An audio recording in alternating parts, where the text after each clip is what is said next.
Hello everybody, in this tutorial I'll show you how to get the electric engine level 1 in Scrap Mechanic. This is going to be especially useful if you want to make a high torque vehicle, because the electric engine is going to provide a bigger torque than the gas engine.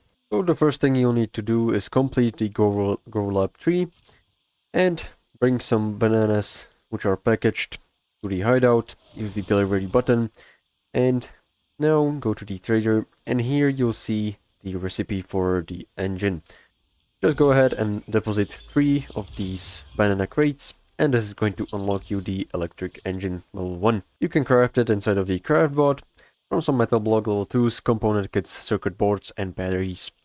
So just go ahead and gather all of the components and go ahead and craft it. Once it's done crafting, pick it into your inventory, place it down, and now you can use it just like the normal gas engine, but instead of gas, you'll need to place here batteries, and instead of the gas container, this one right here, you'll need to connect it to a battery container. So this is pretty much all how to get it. Make sure to like and subscribe if you found this helpful, and see you in the next one.